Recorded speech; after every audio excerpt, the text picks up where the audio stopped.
7 एक छोटी सी बात। क्यों इतना भी नहीं कह सकते? ये तो एक छोटी सी बात है। वकील सौब ने आगे झुककर इस दुबले पतले लड़के से पूछा।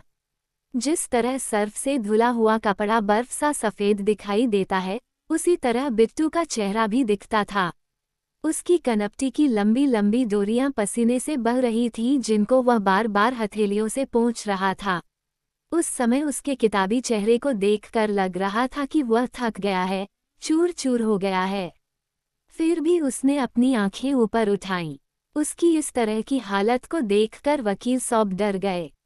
उसकी आंखों की पुतलियां गुस्से से कांप रही थीं, जैसे एक पत्ता साफ शफाफ पानी में कांपता है। भगवान ने ये सुंदर और बोलती हुई आंखें कितनी रातें जाग जाग बनाई होंगी, इसका किसको पता। नहीं वकील सौब, उसने इस तरह कहा कि वह बिल्कुल निर्दोष है। अरे यार, यह एक छोटी सी बात है, इसको कहने से तुम कतराते क्यों हो? आसिफा को तुमने बहते दरिया में फटने से बचाया। तुम तो उसको चाहते हो न, इसीलिए। नहीं वकील सौब, ऐसी बात नहीं है। वह बेकारी से सिर इधर उधर पटकने लगा कि जैसे फांसी के फंदे से इसको छुड़ाने की कोशिश कर रहा था। ऐसी बात नहीं है पंडित जी, वकील सौब ने जोर से मेज पर घूंसा मारा। क्यों मेरा समय व्यर्थ नष्ट करते हो? तुम यदि मरना चाहता है तो साला कोई भी वकील तुम्हारी जान नहीं बचा सकेगा। अब भी समय है। जो मैं कहता हूँ वही कचहरी में कह दे। आसिफा से तुम्हारे अनुचित संबंध थे। इत्तेफाक से वह बहते दरिया में फट गई, किंतु इसके विपरीत उसने इल्जाम लगाया कि आपने उसको दरिया में गिराया और उसके प्रति अपना प्रेम प्रदर्शन करने के लिए दरिया में छलांग लगाकर उसको बचाया। ये झूठ है। उसको मैंने बचाया, किंतु उसके प्रति अपना प्रेम प्रदर्शन करने के लिए नहीं। सच तो यह है कि वो पहले से मेरी थी, मेरी है और मेरी रहेगी। फिर वही मुर्गे की एक टांग। तुमको जेल की हवा खानी है, वो खाएगा, वकील ने एकदम कहा। वह तो सहम कर झुक गया, किंतु इतना होकर भी वह चिंतित नहीं था। उसके दिल में मैल नहीं था। उसके अनुसार वह जो कहता है 100% सही है। वकील सौब ने सोच में पड़कर दोनों हाथों से सिर पकड़ा। आज तक ऐसी बेबसी का सामना उसने नहीं किया था। वह तो एक मामूली वकील नहीं थे। न जाने कितने डाकुओं को उसने फांसी के फर्द से मुक्त करवाया था या फांसी की सजा को उम्र कैद में बदलवाने में सफल हो गया था। वो किसी भी मुकदमे में भावनाओं से खिलवाड़ नहीं करने देता। कोई भी मुकदमा लड़ने की उसकी अपनी शैली थी, पर यहाँ वह अपने को पूरी तरह फंसा हुआ महसूस करने लगा। फिर भी उसने उसको समझाते हुए कहा, क्या कभी फांसी का नाम सुना है? हाँ, उसका उत्तर था। हाल ही में किसको फांसी मिली? वकील ने पूछा। कलकत्ता के धनंजय चटर्जी को। उसका उत्तर, फांसी लगने से इंसान मरता है, ये तय है, मगर जिस तकलीफ के साथ वह मरता है वह तुम जानते हो। इस समय वकील सौब निहायत ही डरावनी और रहस्यात्मक आवाज में कहने लगा। उसने ध्यान से सुना, कहा कुछ नहीं। सिर्फ उसका सारा शरीर पसीने से तर हो गया। वह दांतों में उंगलियां दबाकर रो पड़ा। उसके साफ शफाफ पानी जैसे दिल में पत्तियां उथल पुथल हो गईं। तुम आसिफा को बचपन से जानते हो? वकील साहब ने पूछा। जी हाँ, उसका उत्तर था। पहली मुलाकात कब हुई थी? वकील की जिरह। ये तो मुझे पता नहीं, अलबत्ता हम एक दूसरे को बचपन से मिलते आए हैं।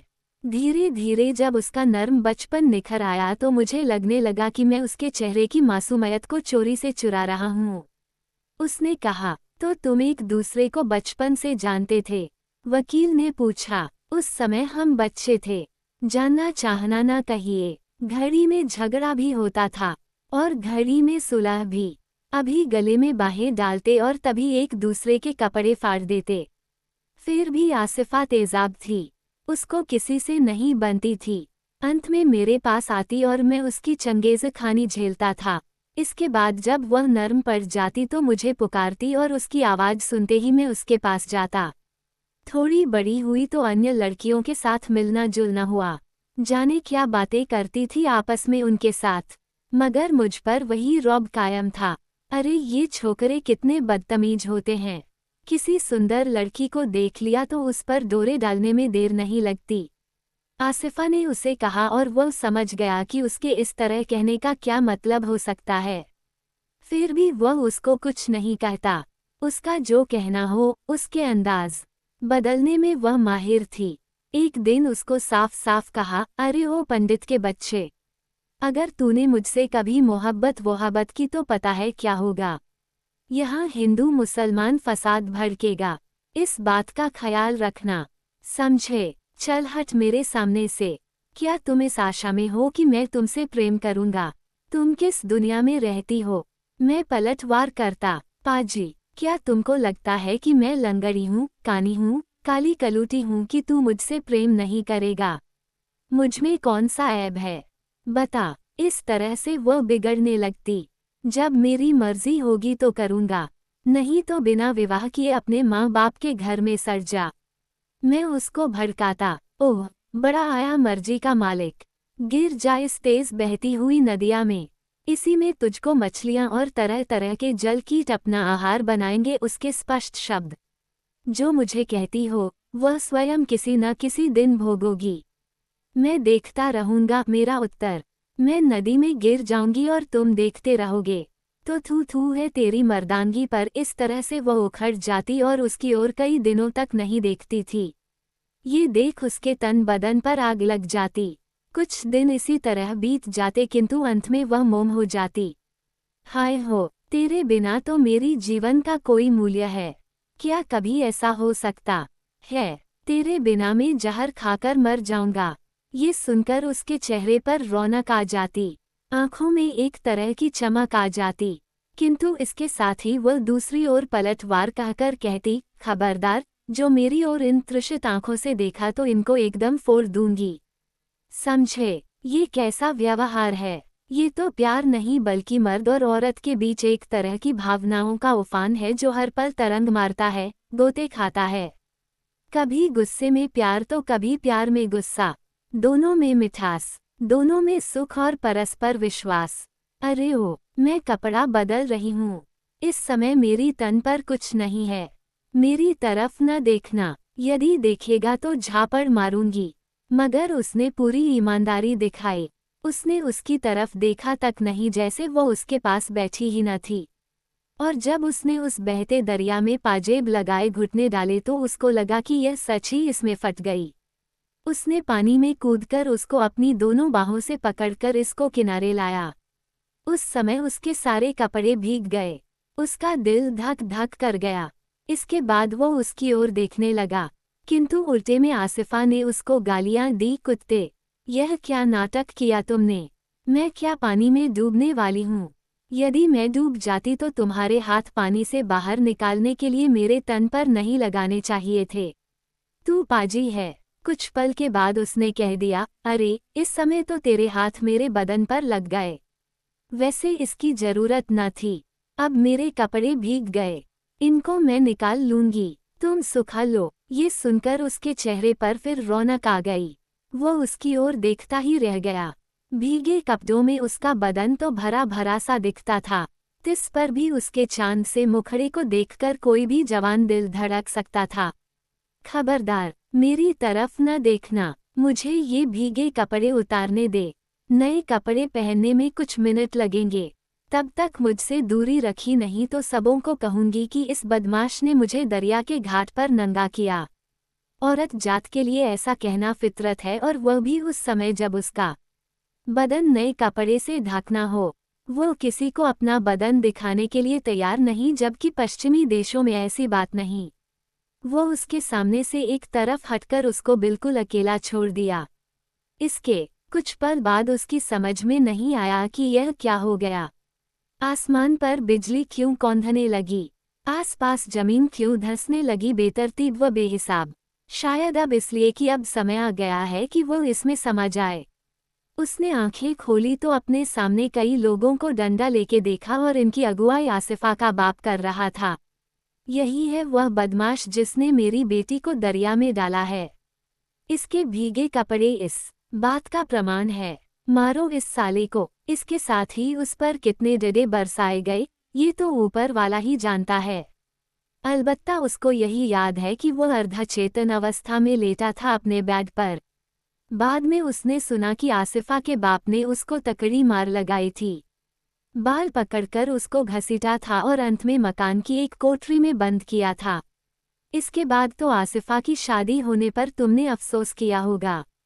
वकील साहब ने पूछा, किंतु उसने कहा कुछ नहीं। वह सिर्फ सोच के बयाबान में भटक गया। तिस पर भी उसके दिल में तीर व नश्तर चुभने लगे। जब उसने आसिफा को पहली बार एक महिला के रूप में देखा, पूरे ज़रज़ेवर लगाए और उसके मनपसंद नारंगी सूट में बनी ठनी इतराती हुई अपनी सहेलियों के साथ ठिठोली करती हुई, इस तरह से उसको देखकर वह चिढ़ गया। न जाने क्यों यह उसकी समझ में भी नहीं आया। मेरा अस्तित्व तुमसे कायम है। हम दोनों को उसने एक दूजे के लिए बनाया है। हमारा जी जान तो एक दूसरे का काम आना चाहिए। वह कहती, चल चल, मैं ये तुमसे मखौल करती थी। मेरा तुमसे कोई रिश्ता नहीं बनेगा। हमारी राहें अलग अलग हैं। इस गलतफहमी में नहीं रहना कि मैं तुम्हारे साथ शादी करूंगी। वह स्वयं ये भी कहती। ऐसा सुनना उसके बर्दाश्त के बाहर होता। वस्तुतः वह ऐसा सुनने के लिए तैयार ही न था। उसका दिल चाहता कि आसिफा के मुंह पर एक जोरदार चांटा मारे, जिससे उसके मुंह से सफ़ेद सफ़ेद मोतियों जैसे दांत बाहर निकल जाएं। मगर वह उस पर हाथ नहीं उठाना चाहता था। इसके विपरीत इन बातों को सुनकर अंदर से ही जल जाता था। अरे, तुम इतनी सी बात पर रूठ गए। मुझे तुम्हारी इस तरह की सूरत देखी नहीं जाती। यदि मैंने कुछ उल्टा सीधा कहा है तो तुमको मेरे प्राण लेने का अधिकार है। इस तरह मुझ पर नाराज न हो जाए। विवाह तो अलग की बात है। वस्तुतः मेरा तेरा तो जन्म जन्म का साथ है। तू मेरा सब कुछ है। मेरे प्राण और तन की स्फूर्ति तो तू ही है। मुझे पता है कि किसी भी दुख सुख में मेरा यदि कोई साथ देगा तो वह तुम ही होंगे और बस कोई नहीं। उसके कथन का इस तरह का बदलाव भी आता था। वह तो उसको कुछ नहीं कहता। बस इतना तो जरूर था कि उसकी बातें सुनकर वो कभी हद से ज्यादा दुखी होता और कभी उसका चेहरा निखरकर सामने आता। अब उसकी नज़र में आसिफा एक प्रौढ़ और विवाहित महिला थी, मगर स्वभाव में उतनी ही चंचल और शोक। वैसे आसिफा समझती थी कि उसका मजबूरी में किसी के साथ ब्याहना एक तरह का संयोग ही तो है, किंतु उसके विश्वास के तार अब भी उसी के साथ जुड़ी हैं। यही कारण है कि उसने उसके घर आना जाना छोड़ा नहीं। पहले तो उसका खिला खिला चेहरा दिखता था, मगर भाग्य की विडंबना देखिए, उसका ये खिला चेहरा हद से ज्यादा मायूसी की ओढ़नी में ढक गया। ये देखकर वह बेजार सा हो गया। वह जानना चाहता था कि आखिर ऐसी बात क्या है। चांद को ग्रहण क्यों लग गया है? हंसते हुए मुखड़े पर ये किन परेशानियों के आसार दिखते हैं? ऐसा जानना तो उसने अपना परम कर्तव्य समझा, मगर अभी तक उसने इसके बारे में कुछ नहीं कहा। आखिर क्या कहूँ, ये सब उसकी समझ में नहीं आता है। वैसे अब पहली वाली बात भी नहीं रही। किसी के निजी मामले में हस्तक्षेप करना कहाँ की बुद्धिमत्ता है, मगर इस संबंध में बुद्धिमत्ता दिखाने का कोई सवाल नहीं। ये रिश्ता आपसी विश्वास के आधार पर खड़ा है। ये रिश्ता एक दूसरे का दुख सुख बांटकर ही जीवित रह सकेगा, क्योंकि इसमें ऐसी परंपरा बचपन से चली आई है। तो भी वह संयम से काम लेता रहा, किंतु बात कब तक छुपी रहेगी? सुना कि आसिफा बहुत परेशान है। क्यों, यह उसकी समझ में नहीं आता। वह तत्काल उसके घर गया। वहां उसने देखा कि वो खूब बीमार है। उसका 3 मास का गर्भ अचानक गिर गया है और कुछ परेशानियां खड़ी हो गई हैं, जिनके परिणामस्वरूप घर से निकलना तक मुश्किल सा हो गया है। इस पर भी उसको पति से वह प्रेम नहीं मिलता जिसकी एक आदर्श महिला अपेक्षा रखती है। वजह तो कुछ नहीं है, दोनों का मिजाज तेज तरार है। जब आग आग के साथ टकराता है तो इससे आग ही पैदा होता। पहले तो मैंने इस घर में सोच समझकर पांव रखा। मैंने यहाँ का वातावरण आसिफा के बिल्कुल प्रतिकूल पाया। मैंने उसके पति से बात की, किंतु वह गालियों पर उतर आया। जो उसको नहीं कहना चाहिए था या जो बातें पति पत्नी तक ही सीमित रहती हैं, वो उसने मुझे कह दी। उसका कोई दोष नहीं था। इस समय वह हद से ज्यादा पिए था। आसिफा ने उसकी ओर देखकर कहा, देख ले, ये मेरे खोटे कर्म हैं। नहीं यह असुर है, नहीं देवता। मैं बीच के कटघरे पर खड़ा होकर अपने भाग्य को कोसती हूँ। पति पत्नी का आपसी रिश्ता इसी तरह से चलता रहा। इसमें किसी तरह का बदलाव नहीं आया। इस तरह से आसिफा टूटती गई। पहले तो वह मुझ पर नाराज होती, फिर उस नाराजगी को एकदम सुलह में बदल देती कि जैसे कुछ हुआ ही न था। उसका स्वभाव मैं अच्छी तरह जानता था। इतना ही नहीं, उसको मुझ पर हद से ज्यादा विश्वास था। मैं तो उसको पराया नहीं मानता था, बल्कि अपने शरीर का अपना एक अंग मानता था। उसको ये सब पता था, किंतु समय के कुचक्र ने हमारा साथ नहीं दिया। फिर भी हम दोनों के दिलों की धड़कन मानो एक साथ चलती है, भले ही वो किसी दूसरे के साथ ब्याही गई हो। वही एक घटना हुई त्रासदी। एक दिन वह अपने घर के समीप दरिया के घाट पर कपड़े धो रही थी। ये तो मात्र इत्तेफाक ही समझिए कि मैं दरिया घाट से ही गुजर रहा था। उसने इसको ध्यान से देखा। इस वक्त की आसिफा और पहले की आसिफा में साफ फर्क दिखता था। पहले की नूर से नहाई आसिफा और इस वक्त उसका हल्दी से पोता चेहरा मुझे अजीब सा लगा। यह क्या हो गया है इसको? वह क्यों मुझे हर दिन परेशान करती है? मैंने उसकी ओर एक बार फिर ध्यान से देखा। इसके बाद व्यंग्यात्मक लहजे में कहा, क्यों? आज तो मोटी ताजी लग रही हो। उसने पहले की तरह गुस्से में कहा, मेरे सामने से हट जा। इधर कैसे टपक गया है? मैंने सोचा कि तुमको देखकर आंखें निहाल कर लूं। बहुत दिनों के बाद देखा है ना, इसलिए। अरे, पहले आईने में अपनी शक्ल व सूरत देख लेना, फिर मुझे देखकर अपनी आंखें निहाल कर। उसका पहले की तरह गुस्सा। तो क्या तेरे मिस्टर की तरह नहीं हूँ? यही है न? मैंने उसको चिढ़ाया। उसका नाम मत ले। उसका और मेरा संबंध अब पति पत्नी का है, समझे? उसने कहा, तो मैं तेरा कोई नहीं आसिफा? मैंने पूछा। नहीं। आसिफा ने उबलते हुए आंसुओं के डर से गर्दन फेर ली। अपने बचपन का साथी भी नहीं? मैंने पूछा। ये सुनकर अब उसके आंसू उमड़ आए। इसी का मतलब है कि तुम मुझसे छिपाती हो, मैंने कहा। बताने से कुछ नहीं निकलेगा। इसके बाद वो कुछ क्षण नर्म पड़कर अपनत्व से कहने लगी, तेरी सूरत देखे बिना जी नहीं भरता। इसके बाद उसकी भूखी नजरें मेरी ओर देखने लगी। मैंने एकदम बोला, अब मुझे तसल्ली हो गई। अब मैं यहाँ से खिसक रहा हूँ। अरे, मुझे छोड़कर कहाँ जाएगा? बैठिए इस गोलाकार पत्थर पर और पहले की तरह मुझसे बातें कीजिए। क्या पता कल क्या हो, क्योंकि कल किसी ने नहीं देखा है। मैं तो बैठ गया। मैं उसको नाराज नहीं करना चाहता था, किंतु इस बात का डर था कि कहीं पहले की तरह निर्दोष होकर मुझ पर किसी तरह का आरोप न लग जाए और उसका पति तलाक देने पर उतर आए। बीच में वह बोली, यह मत समझिए कि मेरा तेरे साथ शरीर का संबंध है, जो आजकल के इस झूठी दुनिया में बनता भी है और बिगड़ता भी है। मानव मूल्यों के इस बिखराव में ऐसा होना स्वाभाविक है। मगर यह बात अच्छी तरह समझना कि मेरा तेरा रिश्ता दो देह, एक प्राण पर बरकरार है और बरकरार रहेगा।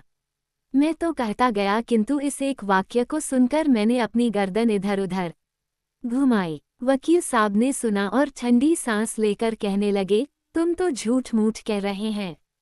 वस्तुतः सत्य यही है कि आसिफा नए सिरे से तुमको फंसाना चाहती थी।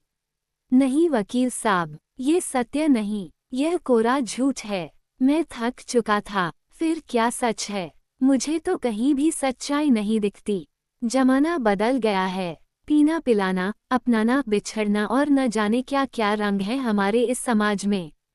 तिस पर भी तुम जब दोनों एक दूसरे को चाहते थे तो खुलेआम शादी क्यों नहीं की? इसके विपरीत आपने एक साजिश के तहत आसिफा को बहते हुए दरिया में क्यों गिराया और उसके पति को अपने विरुद्ध शिकायत करने का मौका दिया? यही तो असली बात है।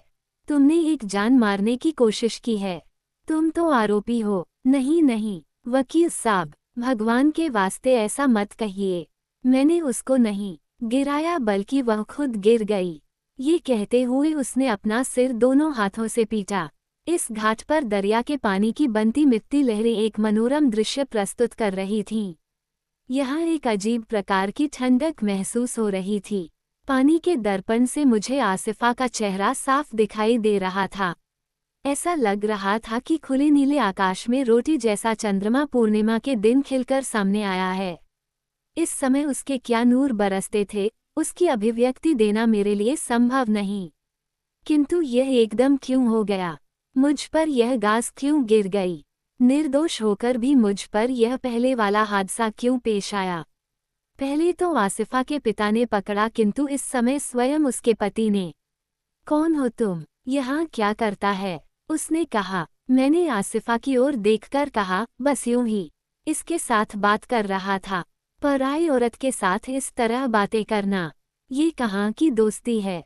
ये तो पराई नहीं, यह। उसने बात को एकदम काटकर कहा, तुम तो इसके यार लगते हो न। इसलिए। ये सुनकर आसिफा का गुस्सा भड़का, लगता है कि तुम पिए हो। ये तो मेरा यार नहीं बल्कि बचपन का याराना इसी के साथ बिताया है। बचपन का यार भाई पहले और इसके बाद दोस्त। तो इस तरह तुम्हारे साथ क्या काम? तुम तो इस वक्त किसी की बीवी हो, उसने कहा। तो क्या हुआ? क्या बीवी अपने बचपन के दोस्त से नहीं मिल सकती है? उससे मिलना गुनाह या पाप है? यह मेरी समझ में नहीं आता। मैंने इन दोनों की बात को बीच में काटकर कहा, भैया, ये जो आप सोच रहे हैं एकदम गलत है। मेरी शादी जल्दी होने वाली है। ये सुनकर आसिफा ने मेरी ओर देखा। अब तक उसको ये बात पता न थी। उसने सुना और वो खुश हुई। उसकी बाँछें खिल गईं। पति ने कुछ नहीं कहा। वैसे तो उसके पास कुछ नहीं बच गया। बात एकदम साफ हो गई। वो वहां से खिसक गया। इस बीच आसिफा एक पत्थर पर चढ़कर अपने गुस्सैल अंदाज में पूछने लगी, मुझसे अब तक क्यों नहीं कहा? ये भी कोई कहने की बात थी। मैंने कहा, तो फिर कौन है ये लड़की? उसने पूछा। अपनी ही बिरादरी की है। अच्छी है। मेरे स्पष्ट शब्द। मोटी तो नहीं है? उसने पता किया। नहीं। ठीक है। मेरा आश्वासन। लंबी है कि नाटी? उसने पूछा। नहीं, मेरी कद जैसी है। मेरा एक बार फिर आश्वासन। हाथ पैर कैसे हैं? उसने पूछा। बिल्कुल तराशे हुए, गोरे चिट्ठे और सुंदर। मैंने कहा। उद्धरण। और कमर? कमर पतली। उसकी उत्सुकता। वो तो मैंने नापी नहीं। मेरे स्पष्ट शब्द। अरे बुद्धू, कमर का ही तो सवाल है। उसने हाथ नचा कर कहा। अगली बार जब मिलूंगा तो कमर को भी देखूंगा, मेरा आश्वासन। अरे बीवी का चेहरा देखने से पहले कमर ही देखा जाता है। उसने समझाते हुए कहा। तो आपकी कमर को भी उसने नापा होगा? मैंने बस यूं ही कहा। वो पलकें झुकाकर हंसने लगी। इस बात का उत्तर उसने इसी हंसी में टाल दिया। न जाने इतने में यह क्या हुआ। उसका पैर इस पत्थर पर से अचानक फिसल गया और वह धड़ाम से इस बहते पानी में गिर गई। पानी का बहाव तेज होने के कारण वह अपने को रोक न सकी। उसका शरीर धीरे धीरे पानी में तैरता गया। मैं भी कुछ पल के लिए भुथा होकर देखता रह गया, किंतु नहीं। मैंने चीखें मार मारकर कहा कि गिर गई, कि गिर गई। इतने में घाट पर लोग जमा हो गए। सब इस नाजुक काया को इस पानी के बहाव के साथ तैरते हुए देखने लगे जैसे सर्कस का कोई तमाशा था। मजे की बात ये थी कि इन लोगों में उसका बाप भी था, पति भी था। सब देख रहे थे कि कैसे डूबकर मरेगी। मुझसे ये सब सहा न गया। क्या मेरे होते हुए आसिफा इस तरह सच्ची डूब मरेगी और मैं उसकी लाश के इंतजार में यहाँ बैठूंगा? नहीं, ऐसा नहीं हो सकता। अभी अपनत्व के साथ मुझसे बातें करती हुई आसिफा को क्या मैं हमेशा के लिए सुलाऊंगा? यदि ऐसा है तो मेरा ये जान किस काम आएगा? फिर भी इस स्थिति में यदि इंसान इंसान को न बचाए तो ये कैसी शर्म की बात है।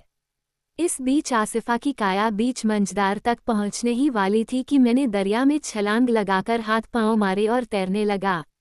अभी मेरा मंजिल बहुत दूर था। उसके पास मेरे लिए पहुंचना एक कठिन संकट था। एक तरफ पानी का तेज बहाव और दूसरी तरफ आसिफा को सही सलामत पकड़ने की चिंता तो मुझे अंदर से ही खाए जा रही थी। बहते पानी को ठेलकर जितना मुझसे हो सकता था, हाथ पांव मारकर मैं अपनी तैर में तेजी लाता था। अंत में येनकेन प्रकारेण मैंने अपना मंजिल पा ही लिया।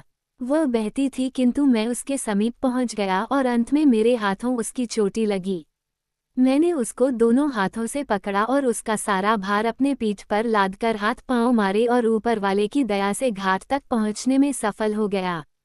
इतने में घाट पर कई तमाशाई पहुंच गए थे। जितने लोग उतनी बातें। मैंने आसिफा को जमीन पर लिटाया और उसके पेट को दबाया ताकि उसका पिया पानी बाहर निकले। वह अर्धचेतन अवस्था में थी। वो सब कुछ देख रही थी किंतु बोल नहीं पा रही थी। उस समय उसने मुझे देखा, यह मैं कह नहीं सकता, किंतु इतना तो जरूर है कि उसने पति और बाप को अच्छी तरह देख लिया। इतने में पुलिस आ गई जो 2 दल में बंटा हुआ था।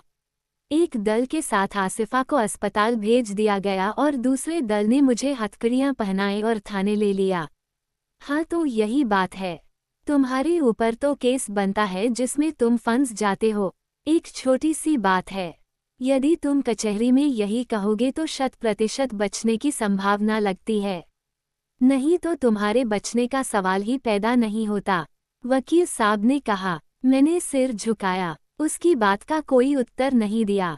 ये घड़ी चुप रहने की नहीं है, अपने आप को इस दलदल से बचाने की है, नहीं तो खराब हो जाओगे। वकील साहब ने एक बार फिर चेतावनी देते हुए कहा, नहीं, ऐसा नहीं हो सकेगा। मैंने पहले भी ऐसा ही कहा और आज भी कहता हूँ। मैंने एक बार फिर अपनी बात दोहराई। तो फिर मर जा, मैं आपका केस लड़ने की स्थिति में नहीं रहूंगा। जब आसिफा स्वयं कहती है कि उसने मुझे दरिया में गिरा दिया तो तुम्हारा केस एकदम कमजोर पड़ गया है। कमीनी, सुअर की बच्ची, मैं भड़क उठा। झूठी, हरामजादी। मैं आसिफा को गालियां देने लगा। तुम तो उसको 1000 बार गालियां दे, मगर उसके पास गवाह हैं। जितने गवाह उतना ही केस मजबूत होता है, इसकी तुमको जानकारी होनी चाहिए। वकील साहब ने कहा, ये सब झूठे गवाह हैं।